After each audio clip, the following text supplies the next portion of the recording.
ఒక విదేశాలకు పంపడమే కాదు, హాస్టల్లో వేస్తారు చిన్నప్పుడు పిల్లల్ని.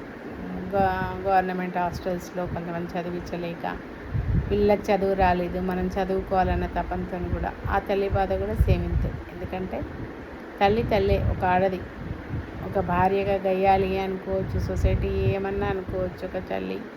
కానీ పిల్లల విషయంలో ఏ ఆడదైనా తల్లి మాతృత్వం అందరికీ ఒకటే. ఎంతో బాధ కదా, 9 నెలలు మోసి కానీ వాళ్ళ భవిష్యత్తు కోసం ఎన్నో త్యాగాలు చేసి వాళ్ళను దూరం పంపించాలంటే ఏ తల్లిదండ్రులకి ఇష్టం ఉండదు. కాకపోతే వాళ్ళ భవిష్యత్తు కోసం పంపిస్తాం. నాకు తర్వాత అనిపించింది, అవును కదా, చిన్నప్పుడే చిన్నపిల్లల్ని వేద పాఠశాలకు పంపించే వాళ్ళు ఉంటారు, వాళ్ళు పడుంటారు బాధ. తర్వాత గవర్నమెంట్ స్కూల్స్లో, గవర్నమెంట్ హాస్టల్స్లో పిల్లలకి వేస్తారు. ఆదివారం పోయి వాళ్ళని కలిసి వస్తారు. ఎవరైనా, ఉన్నవాళ్ళైనా లేని వాళ్ళైనా, స్థితికి సంబంధం లేని విషయం. ఆడది తల్లే, కోటేశ్వరాలైన తల్లే, అడుగు తినే అయిన తల్లే. మాతృహృదయం మాత్రం అందరికీ ఒకటే అనిపించింది.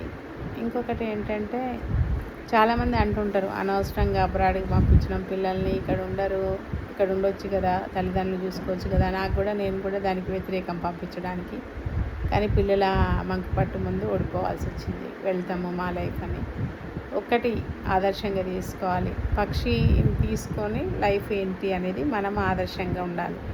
పక్షి ఏం చేస్తుంది, పిల్లలు పుట్టిన తర్వాత కళ్ళు కూడా తెరవని గుడ్డికి నోట్లో ఆహారం పెడుతుంది. నోట్లో మనం చేతులతోనన్నా తినిపిస్తాం, పాలు తాగుతారు పిల్లలు, నోట్లో ఆహారం పెడుతుంది.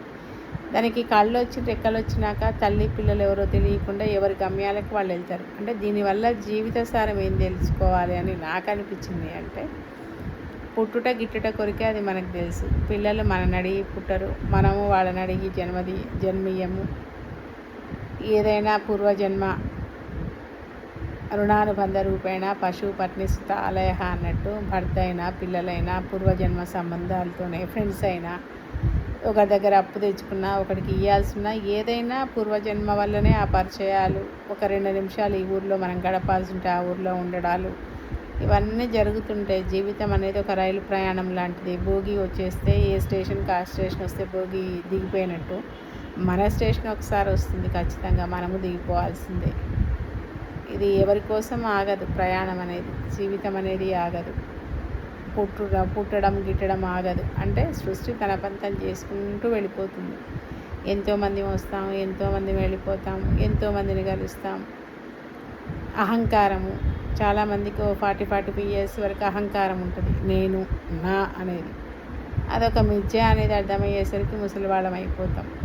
అది వెళ్ళిపోయి అందరిలో రమణ మహర్షి గారు చెప్పినట్టు, నేను వేరు నువ్వు వేరా, నేను అసలు ఎవరు నేను అనేది ఆయన క్వశ్చన్ చేసుకోమంటాడు. నేను అనేది అహంకారం. నువ్వెవరు అసలు?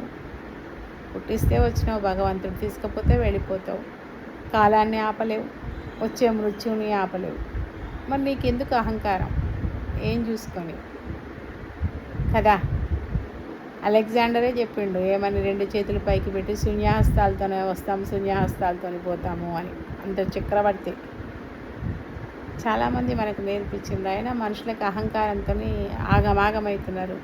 దానివల్ల మళ్ళీ కర్మ, నెక్స్ట్ జీవితానికి మళ్ళీ కర్మను సంపాదించుకోవడం, మళ్ళీ పాపం ముట్టగట్టుకోవడం.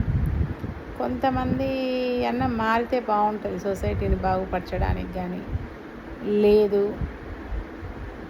నలుగురికి సహాయం చేయి, నీకు సొసైటీ ఏమిచ్చింది అని కాదు, మనం మన వీలైనంత సొసైటీలో నీకు చేయగలిగిన సహాయం ఎవరికి ఏం చేయగలిగావు అనేది ఇంపార్టెంట్ కదా. ఎందుకంటే జన్మ తీసుకున్నాం, మనం కూడా కొంతమందికి మన పరోపకారం ఇదం శరీరం అంటారు, ఎంతో కొంత చేయాలి. అది అందుకని ఏమంటున్నా అంటే, ప్రకృతిని చూసి నేర్చుకోవాలి.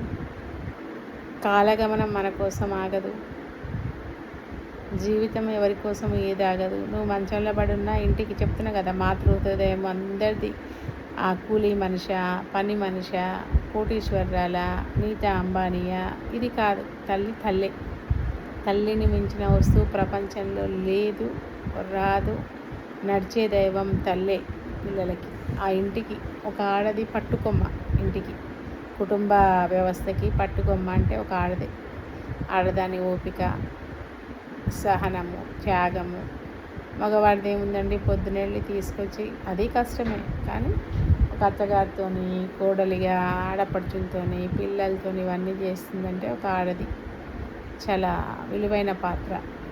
కానీ హాస్యాస్పదం ఏంటంటే ఆ ఆడవాళ్ళని ఆడదనే అంటారు. అది ఎంత బాగా చేసినా ఏం చేసినా ఆదా అని అంటారు నోటికొచ్చినట్టు. కానీ అది విలువీయడం నేర్చుకోవాలి మనము. నీ తల్లి ఒక ఆడదే, నీ భార్య ఒక ఆడదే, నీ కూతురు ఒక ఆడదే. అది గుర్తుపెట్టుకొని ఎదుటి ఆడవాళ్ళతో మాట్లాడాలి. కొంతమంది అహంకారులు ఉంటారు మగవాళ్ళు, వాళ్ళు నేర్చుకోవాలి. ఒక ఆడదాని ఉసురు ఉట్టిగానే పోదు అంటారు, శాస్త్రాలు కూడా చెప్తాయి. ఆడదాన్ని ఉసురు ఉట్టిగా పోదు, పాపం మూట కట్టుకున్నట్టు అని. సమాజం ఎటుపోతుంది ఏంది అనేది కూడా ఆలోచించి మనకు వీలైనంత, ఎవ్వరూ తనకు మాలిన ధర్మం చేయమని భగవంతుడు కూడా చెప్పలేదు. మనకు వీలైనంత, ఒక పేద పిల్లలు ఉన్నారు, చదివించండి ఫీజు కట్టి, అట్లాంటి కార్యక్రమాలు చేయండి. ఎందుకంటే ఏమో ఎన్ని రోజులు ఉంటామో, ఎప్పుడు పోతామో, క్షణభంగురం ఈ జీవితం. జిమ్లలో చూస్తున్నాం కదా, 20-25 ఏళ్ళకే పోతున్నారు. ఇంకా వాడు ఏం చేసినట్టు, ఎందుకు పోతున్నట్టు జీవితము తెలియదు కదా. భూమి మీదకి అన్నీ ప్రవచనాల్లో చెప్తారు కదా, ఒక మనిషికే తెలుస్తుంది జ్ఞానం అనేది భగవంతుడు ఇచ్చాడని. వేరే జంతువులు ఏవి మాట్లాడలేవు, మనమే మాట్లాడగలుగుతాం. మనకే ఇప్పుడు ఇంకో సృష్టికి ప్రతిసృష్టి చేసే తెలివి ఒక మానవుడికే ఇచ్చిండు. కాబట్టి మానవాళికి అందరికీ మనం ఆదర్శంగా బ్రతికి చేయగలిగింది చేస్తే బాగుంటుంది అనేది నా ఆలోచన. ఎందుకు చెప్తున్నానంటే కాళ్ళ నొప్పులు వచ్చాయి నాకు ఈ మధ్య. తిరుపతికి వెళ్ళి మెట్లెక్కి వాకింగ్ చేసేదాన్ని, కొంచెం పిల్లలు వచ్చిందని వాకింగ్కి వెళ్ళకపోతే కూడా కాళ్ళ నొప్పులు వస్తాయంట డాక్టర్ చెప్పిండు. అది విచిత్రం, నాకు తెలియదు ఆ విషయం. సరే అని చెప్పి టెస్టులు అయిపోయినాయి, అంతే అయిపోయినాయి. ఈరోజు ఫిజియోథెరపీకి వెళ్ళమన్నాడు డాక్టరు. ఫిజియోథెరపీకి వెళ్తున్నాను. అందరికీ విషయం తెలిసేది ఏంటంటే దుర్గాబాయి దేశ్ముఖ్ వాళ్ళు ఫిజియోథెరపీ అక్కడక్కడ విజయనగర్లో మెయిన్ బ్రాంచ్ ఉంది.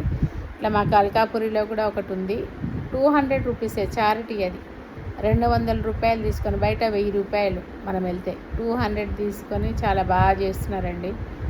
చాలామందికి అవేర్నెస్ లేదు. ఎవరన్నా ఈ ఏరియాలో ఉండేవాళ్ళు, అల్కాపురి, కొత్తపేట, అంటే అల్కాపురి ఇంకా చాలా ఉన్నాయి హైదరాబాద్లో, కొత్తపేట ఓమ్ని దగ్గర అట్లా, అల్కాపురి అష్టలక్ష్మి టెంపుల్ దగ్గర ఆ ఏరియాలో ఎవరైనా ఉన్నవాళ్ళు, ఎల్బీ నగర్ నుంచి, హయత్ నగర్ నుంచి ఉన్నవాళ్ళు, కొంతమందికి పెట్టుకునే స్తోమత ఉంటుంది, కొంతమందికి పెట్టుకునే స్తోమత ఉండదు.